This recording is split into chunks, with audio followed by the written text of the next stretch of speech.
Welcome to Shukla study point. आप सभी का स्वागत है आपके अपने YouTube channel Shukla study point में। मैं शिवम शुक्ला आप सभी दोस्तों का हार्दिक स्वागत करता हूं। महासंग्राम रिवीजन क्लास 2024 की परीक्षाओं में आप सभी का बहुत बहुत अभिनंदन। समाजशास्त्र के पेपर नंबर 1 के अंतर्गत हम लोगों को पढ़ना होता है शास्त्रीय समाज शास्त्रीय चिंतन, यानी कि बोले तो इसको अंग्रेजी में क्लासिकल सोशोलॉजिकल थॉट कहते हैं अंग्रेजी में इस पेपर को। सोशोलॉजी बीए फिफ्थ सेमेस्टर यानी कि बीए थर्ड ईयर का जो फिफ्थ सेमेस्टर है उसमें 2 पेपर आपको पढ़ने होते हैं समाजशास्त्र में। एक होता है क्लासिकल सोशोलॉजिकल थॉट यानी शास्त्रीय समाज शास्त्रीय चिंतन, और दूसरा होता है आपका दूसरे पेपर का क्या नाम है भाई? आपका जो दूसरा पेपर है उसका क्या नाम है फटाफट से आप बताएंगे? यानी उसमें आपको जो सोशल रिसर्च मेथड वाला जो आपका है यानी कि रिसर्च मेथोडोलॉजी इन सोशल साइंस, ठीक है, तो उसमें वो देखना है। तो विस्तार से हम लोग चर्चा करेंगे। आज का वीडियो जो होगा पेपर नंबर 1 और उसका पेपर 2 का महासंग्राम का पार्ट 1 अवेलेबल है, पार्ट 2 भी अवेलेबल मैं करवा दूंगा 1-2 दिनों में, तो उसको लेकर के आप परेशान ना हो, ठीक है। तो शास्त्रीय समाजशास्त्रीय चिंतन में कौन कौन से प्रश्न आने वाले हैं, कैसा कैसे प्रश्न आएंगे, उसके बारे में आज के वीडियो के माध्यम से हम चर्चा करेंगे। बीए पंचम सेमेस्टर तृतीय वर्ष पार्ट 3 बीए का, उसमें 5वां सेमेस्टर होता है और एक सेमेस्टर और पढ़ना पड़ेगा इसमें, छठा सेमेस्टर। तो छठा सेमेस्टर मैं जल्दी बताऊं दूंगा उसका सिलेबस की क्या पढ़ना है कैसे पढ़ना है। कुछ नहीं पढ़ा अगर आपने तो आपको बस यही पढ़ लेना है या वीडियो देख लेना है तो आपका काम हो जाना है। अब आइए देखते हैं। और ये महासंग्राम रिवीजन क्लास जो होती है ये संपूर्ण सिलेबस को ध्यान में रख करके जो है बनाई जाती है। पहला प्रश्न आपकी स्क्रीन पर आ चुका, फटाफट से आप देखेंगे। इंपॉर्टेंट प्रश्न है, समाज शास्त्र के उदय की व्याख्या कीजिए, यानी समाज शास्त्र का जो उद्भव हुआ है उसके बारे में कुछ बताएं। तो समाज शास्त्र की अगर बात करें तो समाज शास्त्र के अंतर्गत समाज और सामूहिक मानव जीवन का अध्ययन किया जाता है। किसका? एक तो समाज का अध्ययन किया जाता है और दूसरा सामूहिक मानव जीवन। सामूहिक मानव जीवन का मतलब होता है जैसे समुदाय वगैरह हो गए, ठीक है, जहाँ पर एक समूह में व्यक्ति रह करके और हम की भावना को ध्यान में रख करके एक निश्चित भूभाग में निवास करता है, तो उन्हीं के मानव जीवन जो होता है यानी कि जो उनकी शैली होती है उसका अध्ययन। समाज मतलब कि सामाजिक जो संबंध होते हैं, जो सामूहिक मानव जीवन में जो संबंध पाए जाते हैं उसी को समाज कहते हैं। तो समाज जो होता है इसका क्षेत्र बड़ा व्यापक होता है, जबकि सामूहिक मानव जीवन जो होता है उसका क्षेत्र उतना ज़्यादा बड़ा नहीं होता, लेकिन सामूहिक मानव जीवन में सामाजिक संबंध पनपते हैं, ये बात भी आपको जाननी होगी, ठीक है। अब अलग अलग समुदायों में अलग अलग समाज या अलग अलग एक प्रकार से उनकी अंतर क्रियाएँ प्रक्रियाएँ, उनके मूल रीति रिवाज परंपराएँ, ये सब अलग अलग हो सकते हैं। क्लियर? तो इसी का अध्ययन किया जाता है। साथ ही श्रमिकों से समाज और समूहों में रहते हुए मनुष्य ने जो व्यवहार किया है, जिस रूप में भी वह प्रकट हुआ है, उसका भी अध्ययन समाज शास्त्र के अंतर्गत किया जाता है। और इस अर्थ में समाज की उत्पत्ति मानव सभ्यता के प्रारंभिक काल से खोज की जा सकती है। मतलब जब मानव सभ्यता का उत्पन्न हुआ तभी से समाज एक प्रकार से कहीं ना कहीं पे रहा होगा, और समाज का व्यवस्थित या क्रमबद्ध स्वरूप तो नहीं रहा होगा, लेकिन समाज तब भी था, क्योंकि जहाँ पर भी मानव हैं और 4-5 मानव 10 मानव हैं उनके बीच में सामाजिक संबंध बन रहे हैं तो वहाँ पर समाज हो जाता है। यहाँ तक कि मैं आपको बताऊँ, अब तो पशुओं में भी समाज की कल्पना करी जा रही है कि पशुओं में भी संबंध होते हैं, क्योंकि आप देखते हैं भैंस का बच्चा जो होता है अपने बच्चे को पहचानता है, उसको चाटता है, आप देखिए कभी, ठीक है, दूसरे के बच्चे को मारता है, ईर्ष्या करता है उससे। तो ये भी एक जो है संबंधों की बात हो जाती है। तो जब दार्शनिकों और धार्मिक चिंतकों ने समाज के बारे में चर्चा शुरू की थी, हालांकि प्रत्यक्ष रूप से इसके लिए विचार नहीं किया गया था, मतलब एक व्यवस्थित तरीके से पहले शुरुआत से ही नहीं समाज के बारे में बताया गया। इस प्रकार कौटिल्य की रचना आती है अर्थशास्त्र, लगभग ईसा पूर्व की 4वीं शताब्दी के बीच के आसपास आती है, लगभग जो है 384 से 322 ईस्वी, मतलब ईसा पूर्व अरस्तु की पॉलिटिक्स पुस्तक आती है। इसके अलावा इब्ने खल्दून की 1322 से लेकर के 1406 ईस्वी के आसपास मुकदमिया को समाजशास्त्र के आरंभिक मतलब मकदूनिया को एक प्रकार से मुक्कुदिमा को समाजशास्त्र के आरंभिक ग्रंथों में माना जाता है। ये इब्ने खालदून की रचना है, ठीक है। तो इस तरीके से ये विद्वान मतलब कुछ हैं, जैसे कौटिल्य ने अर्थशास्त्र लिखा तो वो भी समाजशास्त्र का एक बढ़िया ग्रंथ है, व्यवस्थित ग्रंथ है। अरस्तु की पॉलिटिक्स है, इसके अलावा इब्ने खालदून की मुकद्दिमा है, तो ये सब समाजशास्त्र के आरंभिक ग्रंथों में माने जाते हैं। किंतु एक विशिष्ट और वैज्ञानिक विषय के रूप में समाजशास्त्र का जो उदय काल हुआ है वो यूरोप में हुआ है। 18वीं शताब्दी के अंत तक हुआ है, 19वीं शताब्दी के शुरू से या 18वीं शताब्दी के अंत से माना जाता है। आपको बता दूं कि जो उदय माना जाता है समाजशास्त्र का 1838 ईस्वी की मैं बात करूं तो 1838 ईस्वी में इसकी शुरुआत हो जाती है। 1838 में समाजशास्त्र को समाजशास्त्र नाम किसने दिया था? समाजशास्त्र को समाजशास्त्र कहा था या सोशियोलॉजी नाम जो दिया था अगस्त कॉम्ट ने दिया। और अगस्त कॉम्ट की अगर बात की जाए तो इसीलिए उनको समाजशास्त्र का या फादर ऑफ सोशियोलॉजी या समाजशास्त्र का जनक या समाजशास्त्र का पिता कहा जाता है। क्लियर? किसको? अगस्त कॉम्ट को। फ्रांस के निवासी थे अगस्त कॉम्ट। 1838 में उन्होंने सोशियोलॉजी को कहा। सोशियोलॉजी, उससे पहले उसको सामाजिक भौतिकी या सोशल या सोशियो फिजिक्स के नाम से उसको जानते थे सोशियोलॉजी को, लेकिन सोशियोलॉजी शब्द 1838 में उन्होंने सर्वप्रथम प्रयोग किया। और उसके बाद में फिर धीरे धीरे क्या होता है कि इसका विकास होता है। 1857 में मृत्यु हो जाती है अगस्त कॉम्ट महोदय की। तो इस तरीके से समाजशास्त्र का उदय होता है। तो ये ध्यान रखेंगे इन सभी बातों को। समाजशास्त्र दो शब्दों से मिलकर के बना है, समाज और शास्त्र, यानी कि सोशियो और लोगास। ठीक है, सोशियो और लोगस से बना हुआ है। सोशियो का मतलब होता है समाज और लोगस का मतलब होता है शास्त्र या विज्ञान, यानी जो शास्त्र या विज्ञान समाज का अध्ययन करता है वही समाजशास्त्र कहलाता है। आगे देखिए, प्रबोधन क्या है? प्रबोधन के बारे में प्रश्न पूछा गया, बढ़िया प्रश्न है। प्रबोधन क्या है स्पष्ट करें। तो मानव व्यवहार और मानव समाज का व्यवस्थित अध्ययन अपेक्षाकृत अभी हाल ही में प्रारंभ हुआ है। कि जो ह्यूमन बिहेवियर है या ह्यूमन सोसाइटी है, दोनों का व्यवस्थित अध्ययन अभी शुरू, मतलब कि ज़्यादा दिन नहीं हुए हैं इसको जो है शुरू हुए इसके अध्ययन को। और इसका प्रारंभ 18वीं शताब्दी के उत्तरार्ध के पूर्व, मतलब यूरोपीय समाज में स्पष्ट रूप से देखा जा सकता है समाजशास्त्र के उदय के परिणाम स्वरूप। और इस नवीन दृष्टिकोण या पॉइंट ऑफ व्यू से या इसकी पृष्ठभूमि क्रांतिकारी परिवर्तनों से जुड़ी हुई है। यही परिवर्तन जो होता है प्रबोधन कहा जाता है, इनलाइटमेंट कहा जाता है इसको। ठीक है, क्या कहते हैं इसको? इनलाइटमेंट, या एक प्रकार से बोले तो इसको पुनर्जागरण ऐसे बोल सकते हैं। तो प्रबोधन जो होता है तो वो क्या होता है? प्रबोधन या इनलाइटमेंट, पुनर्जागरण जिसको आप बोल सकते हैं, तो ये जो होता है आपका एक क्रांति होती है। और उस क्रांति के फलस्वरूप क्या होता है? एक नई विचारधारा, एक नया पॉइंट ऑफ व्यू, एक नई नवीन दृष्टिकोण ये हमारे समक्ष आता है किसी भी विषय को लेकर के या किसी भी मानव सभ्यता में, तो उसी को बोलते हैं प्रबोधन। तो जो फ्रांसीसी क्रांति होती है फ्रांस में, इसके अलावा औद्योगिक क्रांति होती है, पहले इंग्लैंड से शुरू होती है लेकिन वो संपूर्ण यूरोप में वो क्रांति फैलती है आग की तरह।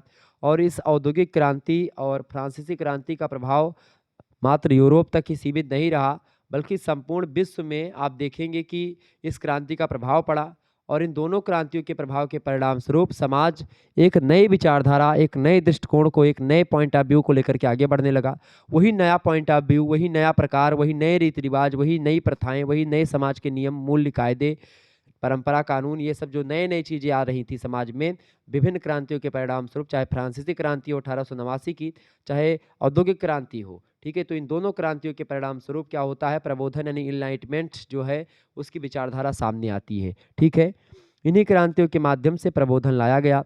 प्रारंभिक जीवन पद्धति, जो शुरुआती जीवन पद्धति या जो लाइफ का मेथड था, वो जब ध्वस्त हो जाता है तो उसके कारण से वो खत्म हो जाता है, जो प्राचीन विचारधारा थी, प्राचीन जीवन पद्धति थी।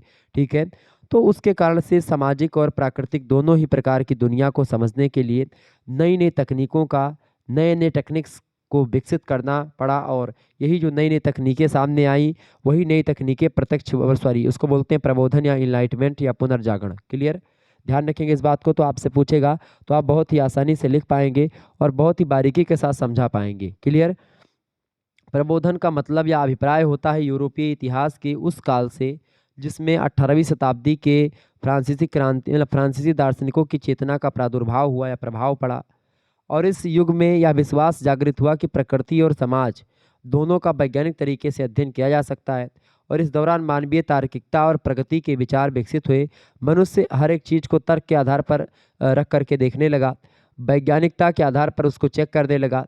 ठीक है, उसकी जांच करने लगी अच्छे तरीके से। ठीक है, तो उन तर्क के आधार पर बातचीत होने लगी या तर्क के आधार पर कोई काम किया जाने लगा। तो जो अभी तक मान्यताएं थी उनका खंडन हुआ, जो तर्क के आधार पर सही बातें निकली उसको आगे चल करके बढ़ाया गया। तो इस तरीके से ये होता है प्रबोधन, इनलाइटमेंट। और यूरोप से इसका ताल्लुकात ज़्यादा रहा है। हालांकि ये यूरोप से ही नहीं बल्कि आप देखते हैं पूरे संसार में, चाहे फ्रांसीसी क्रांति का 2-3 नारा जो रहा था कि विश्व बंधुत्व की बात की गई, वहाँ पर भ्रातृत्व की बात की गई। ठीक है, समानता, स्वतंत्रता और भ्रातृत्व की बात करी गई, बंधुत्व की बात करी गई। तो वो उसका प्रभाव ना केवल यूरोप या केवल फ्रांस तक ही सीमित रहा, बल्कि संपूर्ण विश्व में उसका प्रभाव फैला और आग की तरह फैला। और इस कारण से समाज एक नए पॉइंट ऑफ व्यू को लेकर के आगे बढ़ने लगा। वही नए पॉइंट ऑफ व्यू को लेकर के आगे बढ़ना ही प्रबोधन या इनलाइटमेंट या पुनर्जागरण कहलाता है। क्लियर? आगे देखें। तीसरा क्वेश्चन आपकी स्क्रीन पर आ चुका है, फ्रांसीसी समाज के आर्थिक पहलू को स्पष्ट करें। बहुत ही बढ़िया प्रश्न है, परीक्षा में आ सकता है। इनलाइट मतलब ये प्रबोधन वाला तो आएगा एकदम से, इसके अलावा समाजशास्त्र के उदय की बात पूछा जाएगा। तो ये सब प्रश्न परीक्षा की दृष्टि से बहुत महत्वपूर्ण है। 100% आपकी परीक्षा में यही प्रश्न आने वाले हैं, तो आप तैयार कर लीजिएगा, बहुत ही महत्वपूर्ण है। देखिए, तो फ्रांसीसी समाज के आर्थिक पहलू के बारे में अगर बात की जाए तो इसके क्या आर्थिक पहलू थे, क्या आर्थिक कारण थे जिसके कारण से फ्रांसीसी समाज या फ्रांसीसी क्रांति हुई या फ्रांस में किस तरीके का समाज रहा। तो लुई 14वें के शासनकाल से ही फ्रांस के राजाओं ने कई लड़ाइयाँ लड़ी थी, जिसमें काफ़ी धन बर्बाद हो गया था, व्यर्थ हो गया था। 1775 ईस्वी में लुई 14वें की जब मृत्यु हो जाती है, लुई 14वां फ्रांस का शासक था, तो जब इसकी मृत्यु 1775 ईस्वी में हो जाती है 1775 एडी में, तो जब इसकी मृत्यु होती है उस समय फ्रांस की जो आर्थिक स्थिति थी, इकोनॉमिकल जो सिचुएशन थी, वो बहुत कमज़ोर हो जाती है। और ऐसी स्थिति में फिर राजा कौन बनता है? लुई 15वां वो राजा बनता है। और वो लुई 15वां जो होता है, स्थिति में सुधार लाने के बजाय जो महाजन लोग होते हैं उनसे कर्जा लेता है, ऋण लेता है और उसी कर्जे से काम चलाता है, राजपाट करता है। फ्रांस उस समय कितने गहरे संकट से गुजर रहा था, इसकी स्पष्ट व्याख्या लुई 15वें के कथन से लग जाती है।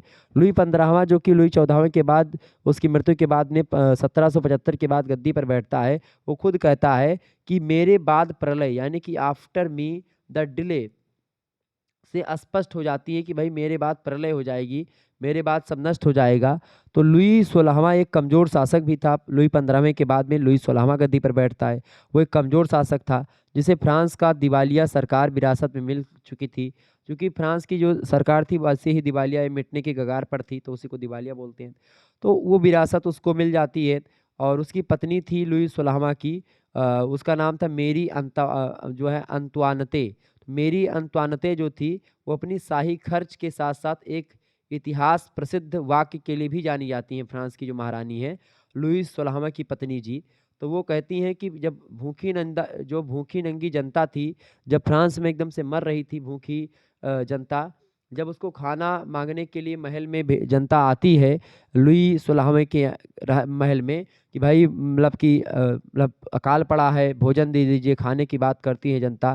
तो जब सामने जनता महल में इकट्ठी होती है और खाने की मांग करती है रानी से, तो महारानी बाहर निकलती हैं और महारानी कहती हैं क्या कि यदि तुम्हारे पास ब्रेड नहीं है तो केक क्यों नहीं खा लेते? ब्रेड माने रोटी। अगर तुम्हारे पास ब्रेड नहीं है तो तुम केक क्यों नहीं खा लेते? ये बात जो है महारानी का कथन था, ये मेरी अंतवानते का। और इस कारण से आप देखते जनता जो होती बौखला जाती है और जनता कहीं न कहीं पे इसके लिए रानी के इस कथन को याद करती है और एक बड़ी ज़बरदस्त क्रांति होती है। और फ्रांस का जो रवैया होता है, फ्रांस का जो राजतंत्र होता है, वो 1 मिनट में सब भंग कर मतलब कि 1 मिनट क्या, लगभग एक ही क्रांति के द्वारा उसको जो है अंग भंग कर दिया जाता है पूरा। तो यही क्रांति का जो है हुआ लुई 16वें के काल में। चौथा क्वेश्चन आप देखेंगे, बढ़िया प्रश्न है। भारत में समाजशास्त्र के औपचारिक प्रतिस्थापन युग की चर्चा करें। औपचारिक मतलब होता है एक व्यवस्थित तरीके से, क्रमबद्ध तरीके से, एक सरकारी तरीके से, एक व्यवस्थित क्रम में, ठीक है। अनौपचारिक मतलब जैसे वैसे चलता रहे जिस तरीके से हो रहा। तो औपचारिक प्रतिस्थापन युग की चर्चा करें समाजशास्त्र के भारत में। तो भारत में समाजशास्त्र एक नवीन विज्ञान है, एक नया साइंस है जो समाजशास्त्र है। 19वीं शताब्दी के उत्तरार्ध में यूरोप में समाजशास्त्र एक व्यवस्थित विषय के रूप में प्रारंभ हो चुका था, परंतु भारत में 20वीं शताब्दी के पहले तक ऐसा कोई विज्ञान नहीं था जो समाज का पूर्ण रूप से अध्ययन करता। पश्चिमी देशों में समाजशास्त्र का विकास पूर्णता पर था। ऐसी दशा में भारत में भी समाजशास्त्र को विषय के रूप में विकसित करने की योजना तैयार की गई। इसके परिणाम स्वरूप भारत में समाजशास्त्र के विषय के रूप में अध्ययन अध्यापन कार्य प्रारंभ होता है। 1914 ईस्वी में सबसे पहले भारत में बम्बई विश्वविद्यालय से प्रारंभ होता है समाजशास्त्र का अध्ययन एक व्यवस्थित तरीके से। और 1947 तक की अवधि समाजशास्त्र विषय का औपचारिक प्रतिस्थापन युग कहा जाता है, ये बात ध्यान रखेंगे। 1914 में चूंकि जो है ब्रिटिशर्स लोग हमारे पर शासन कर रहे थे, हम लोग एक प्रकार से गुलाम थे किसके? अंग्रेजों के। तो अंग्रेज लोग एक प्रकार से यहाँ पर बम्बई विश्वविद्यालय में सबसे पहले प्रारंभ होता है 1914 में, ठीक है, पूरे भारत में। तो वहाँ से प्रारंभ होता है और जब तक भारत आज़ाद नहीं हो जाता है जब समाजशास्त्र का उदय होता है और जब तक भारत आज़ाद नहीं हो जाता है, यानी कि जो ब्रिटिश उपनिवेशवाद है जब उसको ख़त्म किया जाता है तो 1947 का समय है। 1947 में भारत आज़ाद होता है। तो यहाँ से लेकर के 1914 से लेकर के, चूँकि 1914 में सबसे पहले समाजशास्त्र का उदय या प्रारंभ होता है एक यूनिवर्सिटी में, बॉम्बे विश्वविद्यालय में।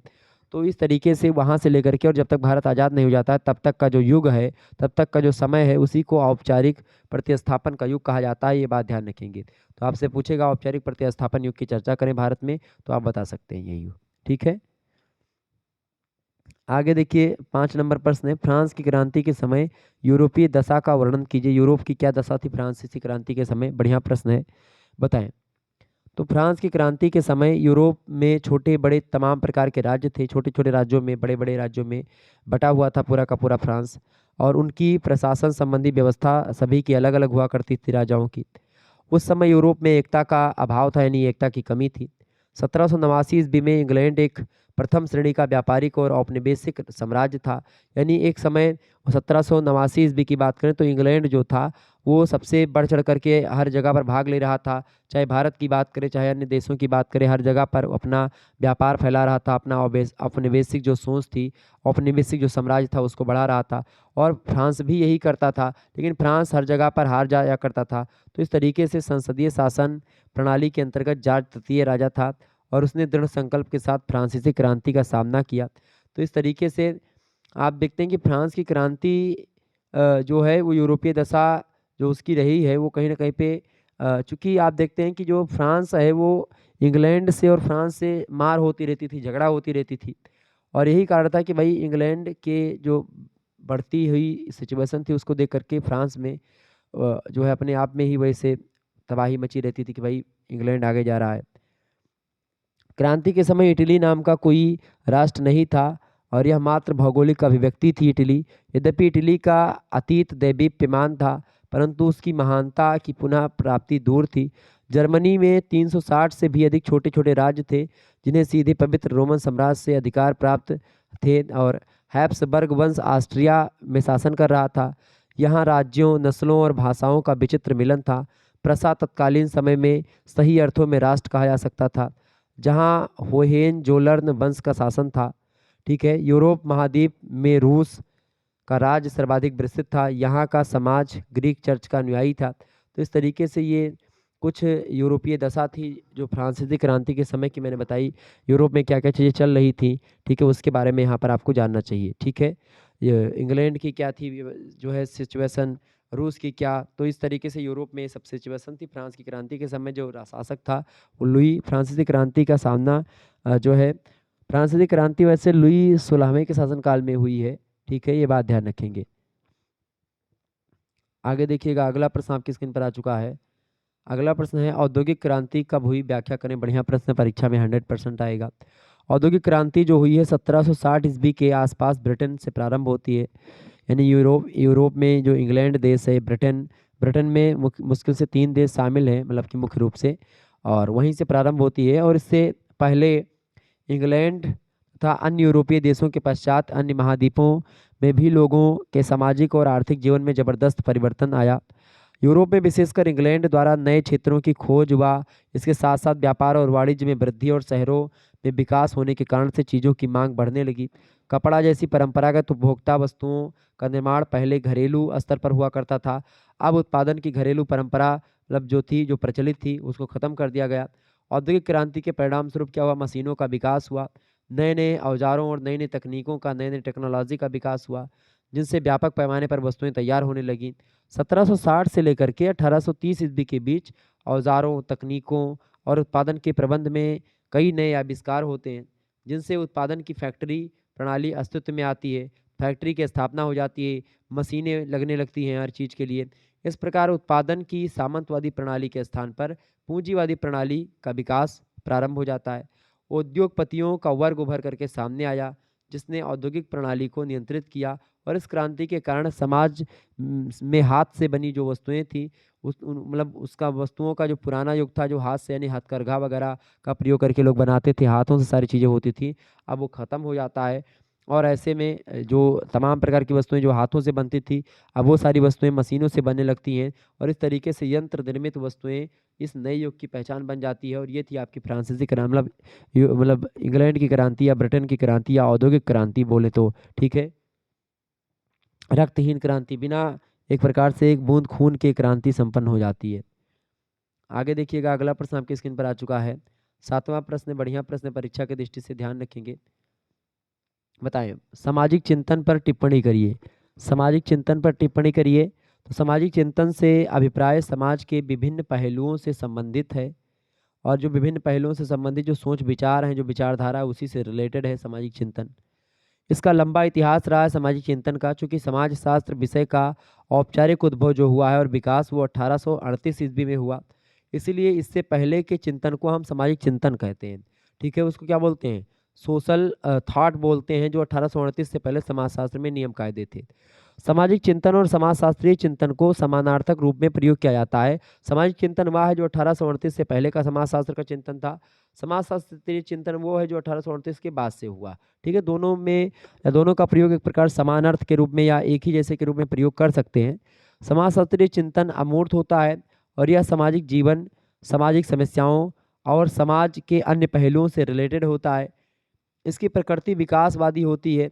समाजशास्त्री चिंतन के ऐतिहासिक विकास को 5 श्रेणियों में बांटा जा सकता है। पहला जो विकास है वो है आदिम सामाजिक चिंतन, यानी बहुत प्राचीन काल में जैसे आदिमानव वगैरह थे तो उनका सामाजिक सोचने का तरीका क्या था वो। दूसरा प्राचीन सामाजिक चिंतन आप देखते हैं, उसके बाद में जैसे कि उसका मतलब उनका सिंधु घाटी सभ्यता वगैरह का विकास हुआ। और इसके अलावा मध्यकालीन सामाजिक चिंतन, वैदिक युग की बात होती, वैदिक काल की शुरुआत होती है। ठीक है, पूर्व आधुनिक सामाजिक चिंतन, मध्यकाल, उसके बाद में आधुनिक सामाजिक चिंतन यानी आज का जो युग है समाज का। तो इस तरीके से यानी स्वतंत्रता के बाद से। ठीक है, तो ये आपका समाजशास्त्र के कुछ 5 श्रेणियां हैं जो कि आपको ध्यान रखनी चाहिए। आदिम सामाजिक चिंतन, प्राचीन सामाजिक चिंतन, मध्यकालीन सामाजिक चिंतन, पूर्व आधुनिक सामाजिक चिंतन और आधुनिक सामाजिक चिंतन। क्लियर? तो आधुनिक सामाजिक चिंतन को विकसित करने में फ्रांसीसी क्रांति और औद्योगिक क्रांति जो है इसका बड़ा इंपॉर्टेंट रोल रहा है, और इसके परिणाम स्वरूप यूरोपीय समाज में बहुत ज़्यादा आमूलचूल परिवर्तन आपको देखने को मिलता है। यद्यपि भारत में भी सामाजिक चिंतन की एक लंबी परंपरा रही है, तथापि समाजशास्त्रीय चिंतन का विधिवत प्रारंभ जो होता है भारत में 1919 से ही माना जाता है, और 1914 ईस्वी में सबसे पहले प्रारंभ हो जाता है समाजशास्त्र का उद्भव, लेकिन एक व्यवस्थित तरीके से देखेंगे। ठीक है, तो 1919 से आप मान सकते हैं। आगे देखिएगा, 8वां प्रश्न आपकी स्क्रीन पर आ चुका। संघर्ष सिद्धांत का आरंभ कब हुआ? बताएं, संघर्ष सिद्धांत का आरंभ कब हुआ? ध्यान रखेंगे तो ये महासंग्राम रिवीजन क्लास चल रही है। आप सभी का बहुत बहुत अभिनंदन, बहुत बहुत स्वागत। देखिए, 19वीं शताब्दी में यूरोप में कई समस्याएं थी। वहाँ औद्योगिक क्रांति स्थापित हो चुकी थी, इसके साथ ही विज्ञान और तकनीकी के पांव भी जम चुके थे। और एक तरफ तो यूरोपीय समाज की जो रूढ़िवादिता थी, तो दूसरी ओर समाज की यह कामना थी कि विज्ञान और तकनीकी के सभी लाभ उसे प्राप्त हो जाएं। तो एक तो रूढ़िवादिता भी बनी रहे, जो पहले के विचार है वो भी रहे, और लाभ भी प्राप्त होता रहे। तो इन दोनों आवश्यकताओं को किसी तरह टाला नहीं जा सकता था। ये दोनों आवश्यकताएं एक दूसरे के विपरीत थी। यद्यपि या यदि वास्तव में समाज में विज्ञान को अपना लिया जाता तो वर्षों पुरानी जो परंपरा है या रूढ़िवादिता है वो बिखर जाती। और इस ऊहापोह में यूरोप ने अपने समाज की दिशा को विज्ञान और तकनीकी की ओर मोड़ा, और इस शताब्दी में यह समझा जाने लगा कि यदि विज्ञान को अपनाया जाता है तो समाज विज्ञान के अध्ययन की विधियां वैज्ञानिक होंगी और उन्हें हर तरफ से भरोसेमंद होना चाहिए। इस युग के समाज वैज्ञानिकों में, जिनमें खास करके टार्नीज, दुर्खीम, पैरेटो, ये सब विद्वान बड़े फेमस रहे हैं, सभी ने वैज्ञानिक पद्धतियों को अपनाया और वैज्ञानिक पद्धतियों के माध्यम से समाज को अध्ययन किया, और समाज के तमाम प्रकार के जो मतलब अनसुलझी पहेली थी उनको सामने ला करके जो सामाजिक गुत्थियां थी उनको सुलझाने का काम किया इन लोगों ने, दुर्खीम, पैरेटो, टानीज, इन सभी लोगों ने। ठीक है, सॉरी।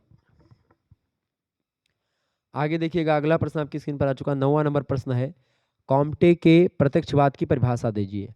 अगस्त कॉम्टे की सिद्धांत है प्रत्यक्षवाद।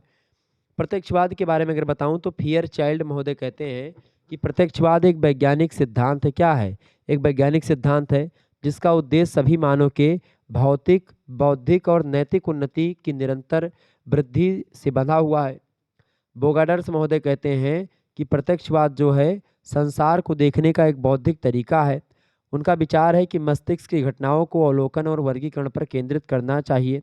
अपेक्षाकृत व्यर्थ में घटनाओं के कारण तलाश करना और उन्हें जिम्मेदार ठहराना, ये एक प्रकार से होता है प्रत्यक्षवाद। प्रत्यक्षवाद का सीधा सा मतलब होता है कि कहीं पर किसी कोई घटना घटित होती है तो उस घटना को जा करके उसको देखना, उस पर रिसर्च करना और उसके बाद में फिर उस पर निर्णय देना। तो प्रत्यक्षवाद ये होता है कि प्रत्यक्ष चीज़ें देख लिए। देखिए, प्रत्यक्षवाद से अगस्त काम्ट का क्या अभिप्राय है?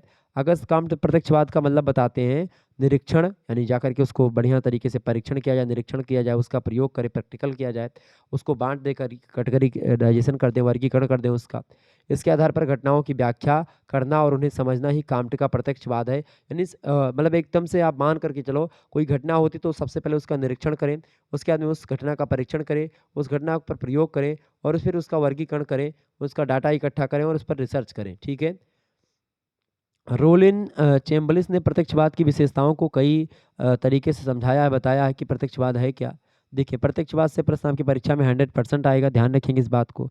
पहला पॉइंट ये है, पहली विशेषता है प्रत्यक्षवाद की कि प्रत्यक्षवाद जो होता है वो अलौकिक शक्तियों से असंबंधित होने के कारण अनीश्वरवादी नहीं है। चूंकि ये असंबंधित है किससे? अलौकिक शक्तियों से, इसीलिए अनीश्वरवादी ये नहीं है प्रत्यक्षवाद। इसके अलावा यह भाग्यवादी भी नहीं है, ये भाग्य को भी नहीं मानता है। इसके अलावा जो है आशावादी भी नहीं है, किसी कोई भरोसा भी नहीं करता कि भाग्य पर बैठ करके। इसके अलावा जो प्रत्यक्षवाद है ये भौतिक भी नहीं है, क्योंकि यह भौतिक शक्तियों को बौद्धिक शक्तियों के अधीन बनाता है कि जो बौद्धिक शक्तियाँ हैं इन्हीं के द्वारा भौतिक शक्तियों की पूर्ति करी जाती है। जैसे कुर्सी, मेज या मोबाइल फ़ोन या लैपटॉप या कैमरा बनाया गया, तो ये सब किसके द्वारा? मनुष्य के दिमाग ने बनाया, यानी बौद्धिक शक्तियों के द्वारा ही जो भौतिक शक्तियाँ हैं वो बनाई जाती हैं। तो इस तरीके से भौतिकवाद भी एक प्रकार से मतलब भौतिकवादी भी नहीं है। इसके अलावा इसका संबंध वास्तविकता से होता है, यथार्थवाद से होता है। और प्रत्यक्षवाद का संबंध उपयोगी ज्ञान से होता है, ना कि समस्त ज्ञान से। सारे के सारे ज्ञान से इनका संबंध नहीं होता, केवल ऐसे ज्ञान जो कि उपयोगी हों, जो कि उपयोग में आने वाले ज्ञान हों, उन्हीं से रिलेशन रखते हैं। इसके अलावा प्रत्यक्षवाद का संबंध यथार्थ ज्ञान से होता है, सत्य ज्ञान से होता है, प्रैक्टिकली ज्ञान से होता है। इसका संबंध सापेक्ष से होता है, ना कि निरपेक्ष से। किसी के कहने पर कोई बात को नहीं मानते हैं, उसको जब देख लेते हैं, उस पर रिसर्च कर लेते हैं और उससे रिलेटेड बहुत सारी जानकारी प्राप्त कर लेते हैं, तब किसी बात पर विश्वास करते हैं। तो प्रत्यक्षवादियों की ये विशेषताएं हैं जिसके बारे में मैंने आपको बताया। आगे देखिएगा, अगला पॉइंट आपकी स्क्रीन पर आ चुका है। 11 नंबर प्रश्न है, प्रत्यक्षवाद के कौन कौन से अंग हैं बताएं। प्रत्यक्षवाद के अंग की बात करें तो अगस्त काम्टे ने प्रत्यक्षवाद के 3 अंगों को स्पष्ट किया। कौन कौन से? पहला तो एक विज्ञान के रूप में, दूसरा एक धर्म के रूप में प्रत्यक्षवाद और तीसरा एक राजनीति के रूप में प्रत्यक्षवाद। तो सबसे पहले समझेंगे एक विज्ञान के रूप में प्रत्यक्षवाद क्या है। तो उनका मत है कि एक विज्ञान के रूप में प्रत्यक्षवाद जो है अनुभव, अवलोकन, परीक्षण, वर्गीकरण पर अधिक बल देता है। और प्रत्यक्षवाद मुख्य रूप से जब कोई भी जो है विचारधारा जब अनुभव, अवलोकन, परीक्षण और वर्गीकरण पर ध्यान देगी तो उसमें आपके कला और विज्ञान दोनों शामिल हो जाएंगे। तो एक विज्ञान के रूप में ये तो आपका बिल्कुल ठीक है। इसके अलावा अगस्त काम्ट का जो प्रत्यक्षवाद है, इसके दूसरा अंग है एक धर्म के रूप में प्रत्यक्षवाद को देखा जाता है।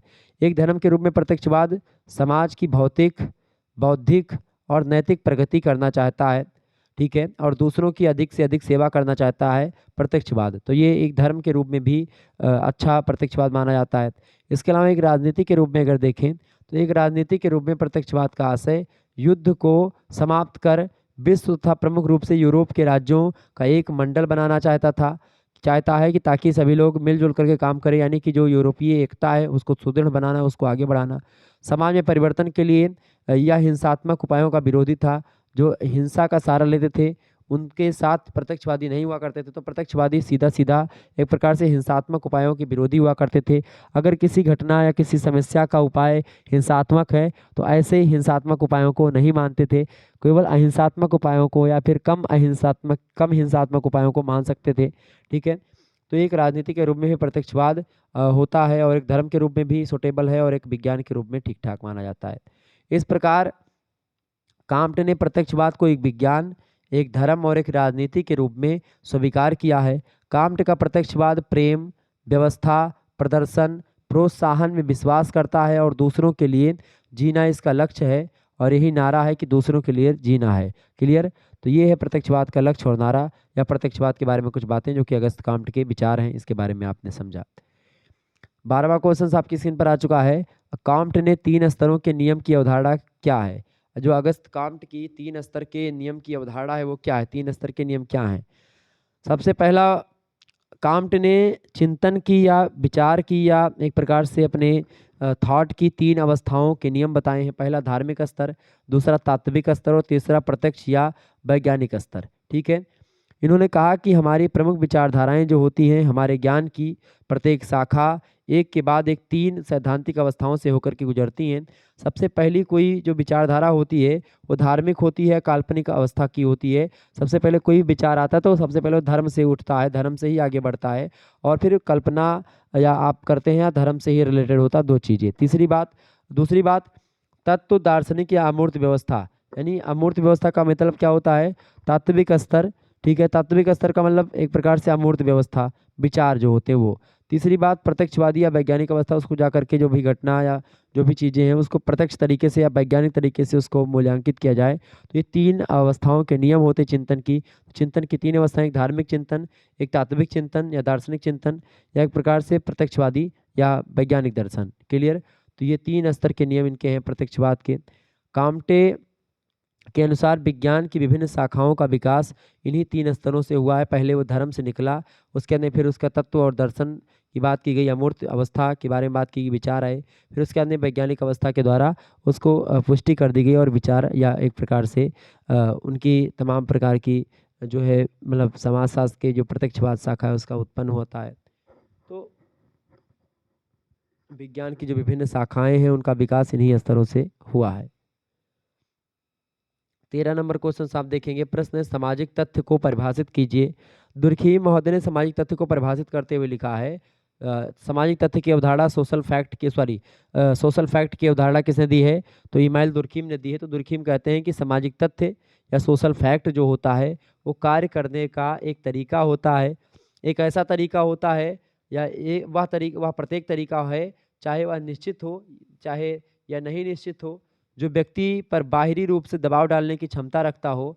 तो ऐसा तरीका कार्य करने का जो व्यक्ति पर रूप से दबाव डालने की क्षमता रखता हो वो होता है आपका सोशल फैक्ट, सामाजिक तथ्य। ठीक है? दुर्खीम ने एक अन्य स्थान पर सामाजिक तथ्य को के अर्थ को स्पष्ट करते हुए कहा कि कार्य करने, क्या कहा?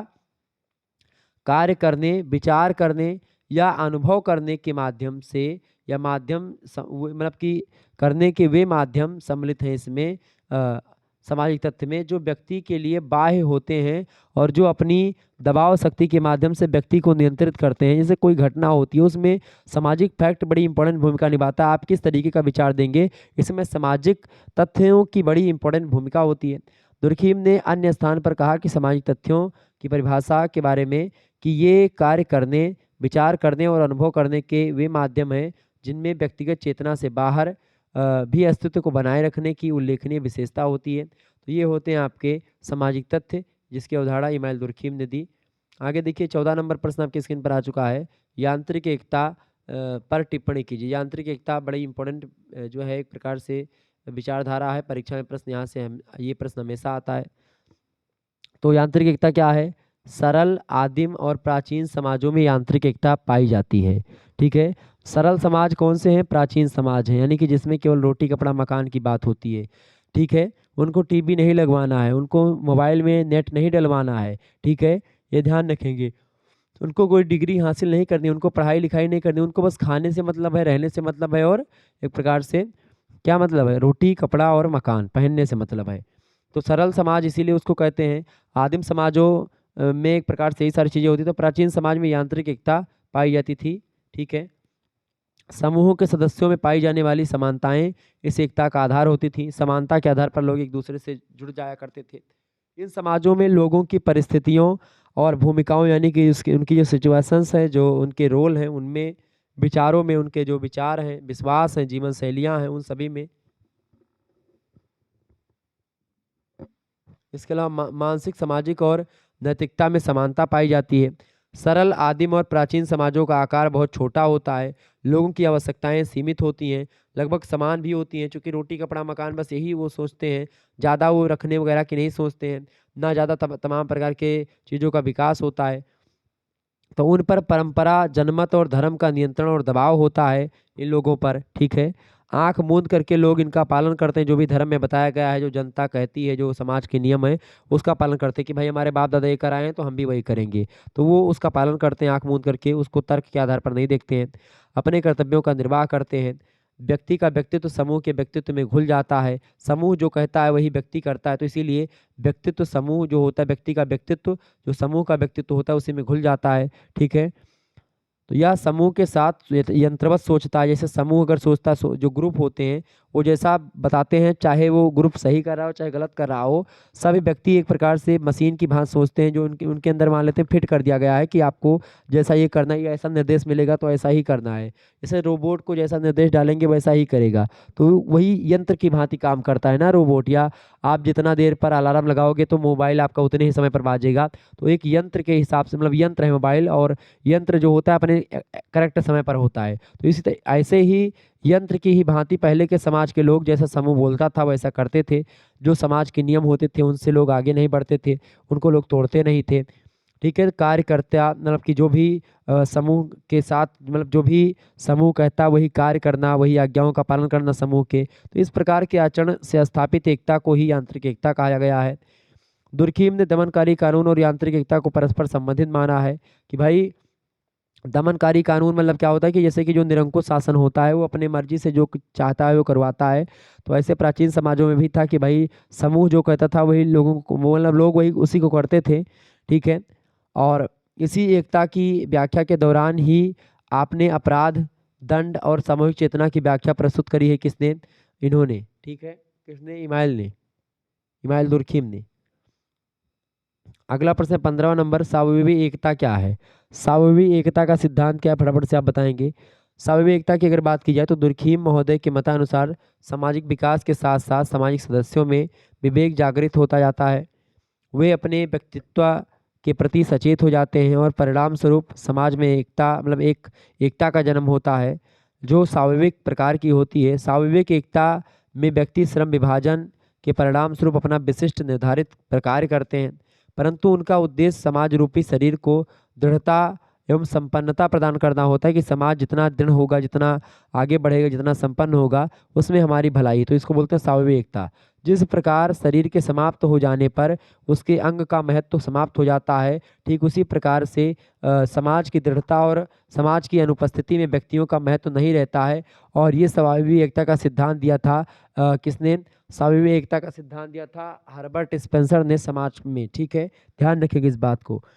उसे ये बात जानवरों पर लागू करी थी डार्विन ने, लेकिन उसको एक प्रकार से स्वाभाविक एकता समाज के बारे में बताया। और किसने? हाँ, हर्बर्ट स्पेंसर ने। आपको बता दूं कि जैसे कि शरीर जो है वो समाज होता है और जो उसमें आत्मा होती है मनुष्य होता है। तो अगर शरीर, मतलब शरीर में जो रहने वाले लोग हैं, मतलब कि जो समाज में, वो शरीर के अंग हैं। ठीक है। और आत्मा कौन है? आत्मा या शरीर जो है आपका, वो क्या, शरीर जो है वो एक समाज होता है। तो स्वाभाविक एकता का मतलब ये होता है कि भाई जिस प्रकार से शरीर के अलग अलग अंग जो होते हैं आपस में जुड़े रहते हैं एकता में, इसी प्रकार से समाज के जो लोग होते हैं वो जुड़े रहते हैं। किस लिए? क्योंकि अगर शरीर का अंत हो जाएगा तो उनका अलग कोई महत्व नहीं रहेगा। हाथ काट दो तो हाथ का अलग कोई महत्व है, लेकिन जब तक शरीर से जुड़ा है तब तक उसका बहुत महत्व होता है। तो इसी तरीके से समाज के लोगों को या जनता को ये पता है कि अगर सामाजिक नियमों को हम नहीं मानेंगे तो एक प्रकार समाज भंग हो जाएगा, और ऐसे में जब समाज खत्म हो जाएगा तो ऐसे मान लीजिए कि हम भी नष्ट हो जाएंगे, हमारा कोई अस्तित्व अलग नहीं बचेगा। इसीलिए समाज में स्वाभाविक एकता की बात जो है होती है, पहले हुआ करती थी। समाज के सदस्य किसी बाह्य शक्ति के दबाव में आकर के या सामाजिक दशाओं से प्रभावित होकर के ऐसा नहीं करते हैं, बल्कि आंतरिक प्रेरणा उनको अंदर से ही मोटिवेशन मिलता है। उन्हें समाज के कल्याण के लिए कार्य करने की शक्ति देती है कि हमारा समाज कितना आगे बढ़े, समाज आगे रहेगा तब भी हम आगे रहेंगे। क्योंकि अंतोगत्वा मानव एक विवेकशील प्राणी है, नैतिक प्राणी होता है। उसकी संवेदनशीलता, उनकी अंतरात्मा और उसका स्वभाव उसे समाज से जोड़ देते हैं। इस प्रकार जिस सामान्य चेतना का उदय होता है वह स्वाभाविक प्रकार की संश्लिष्टता को जन्म देती है, और यही होती है स्वाभाविक एकता। ठीक है, कि अपने समाज को आगे बढ़ाना किसी भी परिस्थिति में। यांत्रिक एकता और स्वाभाविक एकता में क्या अंतर है, इसको थोड़ा सा जान लेते हैं। इंपॉर्टेंट प्रश्न परीक्षा में पूछा सकता है। कुल मिलाकर के इसमें 5 अंतर हम लोग चर्चा करेंगे।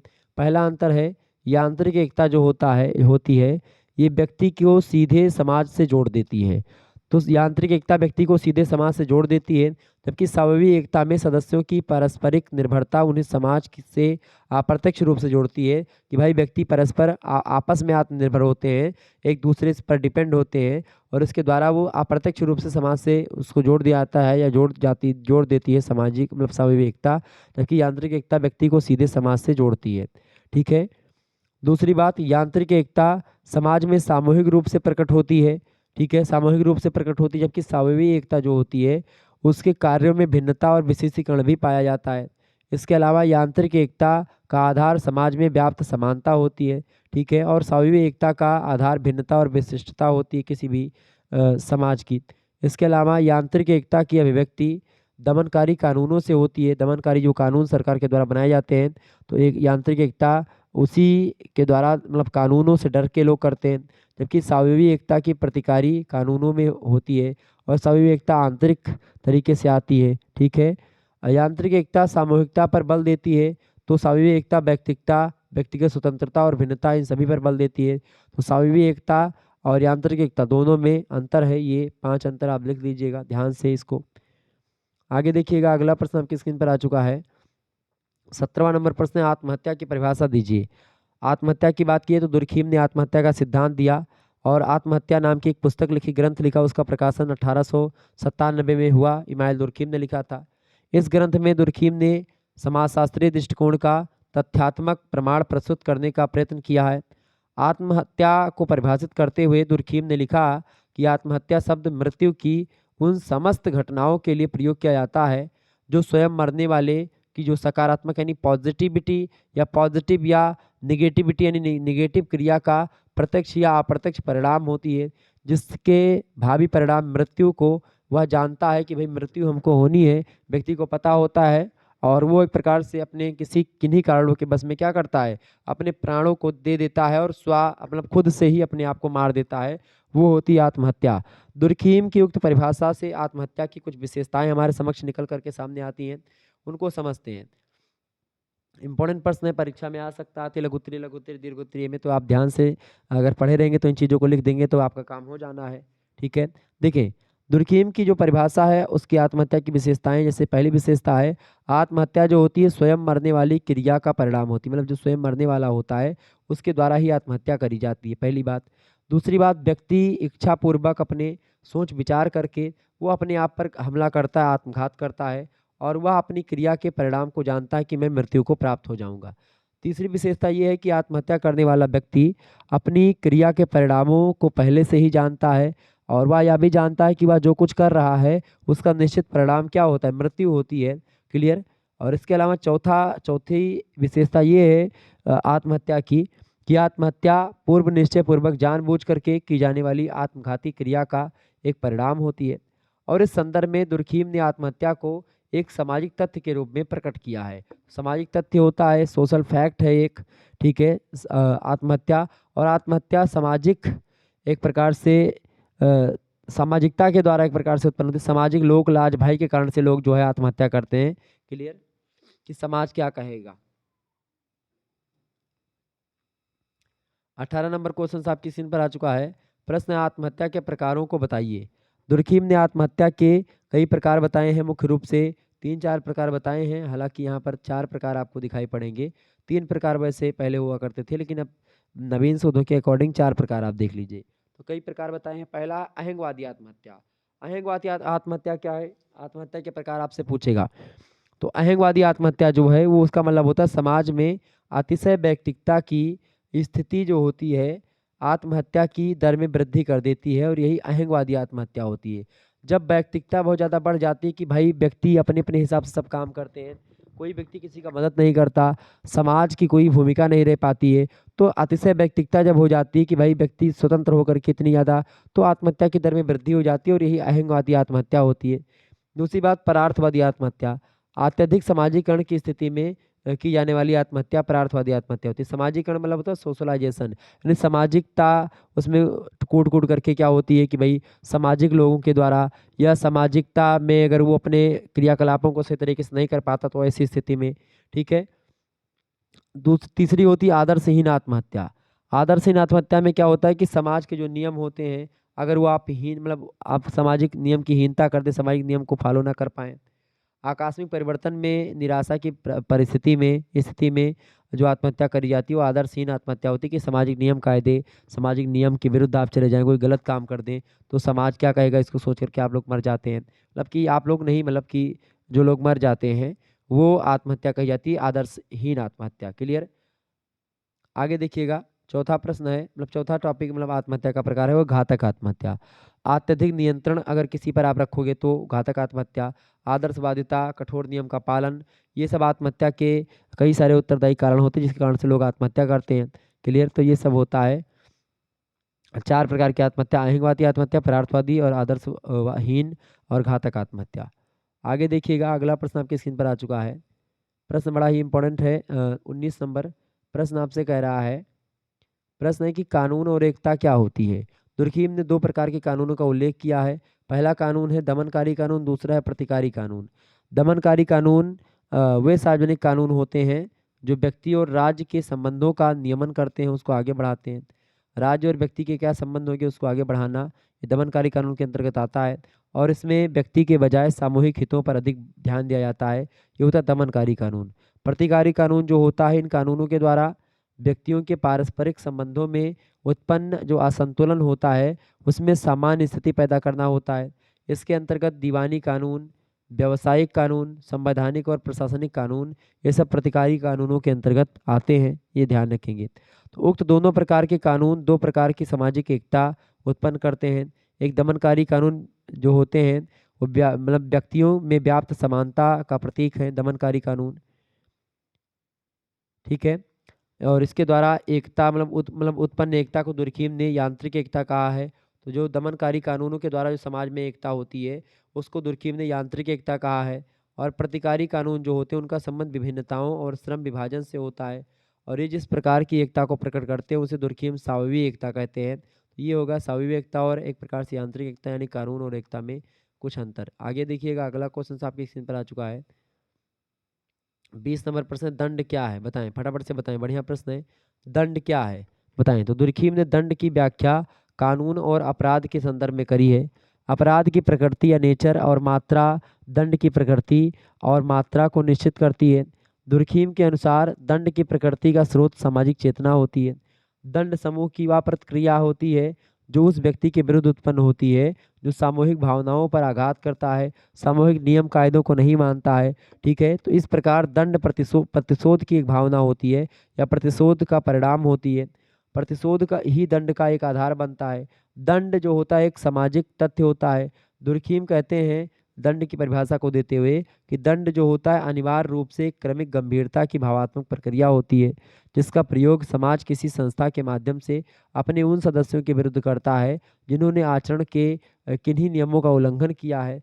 और दंड सामूहिक चेतना पर लगाने वाले आघात से उत्पन्न घाव को भरता है। कुल मिलाकर के दंड जो होता है, अगर आपने जो है कोई गलत काम किया, किसी को आपने मारा, तो आपको दंड मिलेगा, आपको कानून जो है पुलिस पकड़ेगी और पुलिस आपको भी एक प्रकार से सज़ा दिलवाएगी। कोर्ट आपको सज़ा सुनाएगा, आप सज़ा काट करके आओगे तो एक प्रकार से एक शांति मिलेगी जिसको आपने मारा है उसको। तो ये दंड होता है। दंड की व्यवस्था इसलिए की गई ताकि लोग समाज में गलत काम ना करें, सामाजिक कानूनों को माने, सामाजिक नियम कायदे में रहें। ठीक है? ये ध्यान रखेंगे। आगे देखिए, 21 नंबर क्वेश्चन आपकी स्क्रीन पर आ चुका है। बहुत ही महत्वपूर्ण प्रश्न है 21 नंबर प्रश्न, तार्किक और अतार्किक क्रियाएं। परेटो ने अवधारणा दी तार्किक और अतार्किक क्रियाओं की क्या है? तार्किक क्रियाएं क्या है?